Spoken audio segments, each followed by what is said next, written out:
Buongiorno cari amici, benvenuti anche oggi nella Live Splash del vostro Marietto Veneziano. Oggi parleremo di quelle persone che fanno corsi di, non so, io di Reiki, di astrologia, di magia, insomma, tutti quei corsi, pacchetto compreso, anche resurrezione dei morti.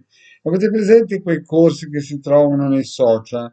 Beh, il vostro Marietto, di corsi li ha fatti nella vita, nel cammin facendo e ha imparato sul campo. E come leggevo un bravissimo, cioè più che leggevo, guardavo un video anni fa di un bravissimo mago che diceva appunto che quando si riceve uno di questi attestati, no, se non si ha dentro nelle vecchie vite, nelle altre vite, l'humus, voi potete fare tutti i corsi che volete, ma la cosa diventa un po' difficile.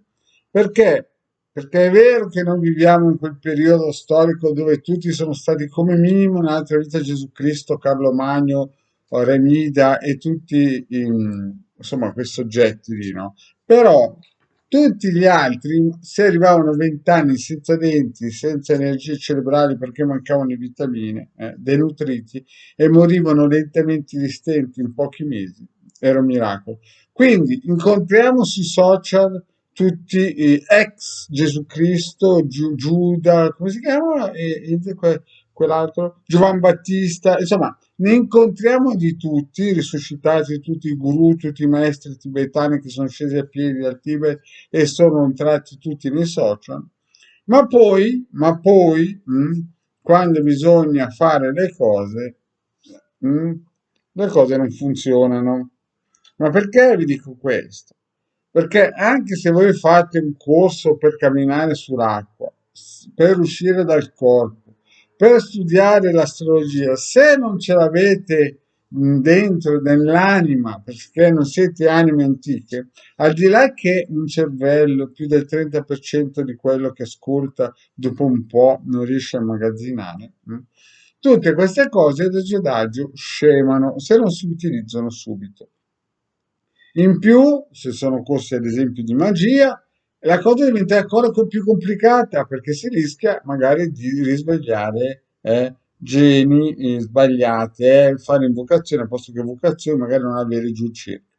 Quindi, cari miei, quando incontrate i guru che camminano sull'acqua, che vi dicono che risuscitano i morti, che vi mandano energie di tutti i tipi colorate, o arcobaleno o angeli colorati o canalizzazioni o che vi dicono che nella vita prima erano Superman, Nebo Kid, Wonder Woman, insomma, oggigiorno no, io stento a trovare una persona che nella vita prima era morta 20 anni, cioè erano tutti dei Superman, no? Però in questa vita, a parte le quattro pagliacciate che dicono, nella vita poi stringi stringi e non riescono neanche a tirare su i propri figli. Quindi, al di là delle etichette, al di là di come si presentano, al di là delle promesse che vi fanno, perché magari vi dicono tu un giorno sarai una bravissima astrologa, tu un giorno sarai un bravissimo mago, io ti darò clienti, insomma, quelle cose da film dell'horror, no. Mm?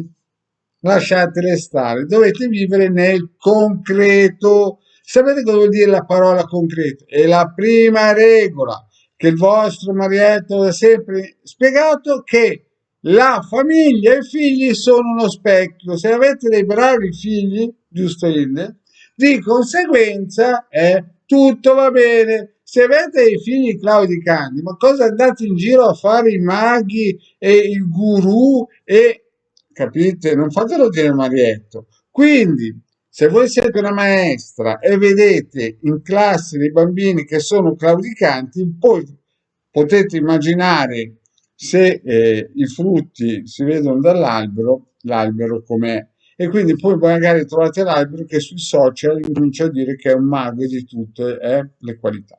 Bene, questo perché vi voglio dire questo? Perché sui social è pieno di Superman e gente che nella vita prima era Giovan Battista, Gesù Cristo, Carlo Magno, non so io, Rasputin, adesso io non so, ne incontrare di tutti i tipi, no?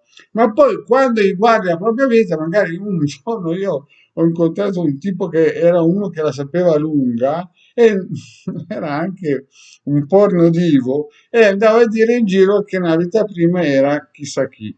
Lasciate stare, prima pensate ai figli e quando i figli sono tosti incominciate ad andare in giro a fare i baracconi, se no lasciate stare, se non avete figli cercate di averli piuttosto che andare in giro a fare danni, perché la prossima vita non è che si nasce belli, bravi, intelligenti per ascoltare il marietto la Illy, magari si nasce con qualche problematica e quindi di conseguenza è meglio che tirate i remi in ballo. Bene, cari amici, grazie e ascoltate sempre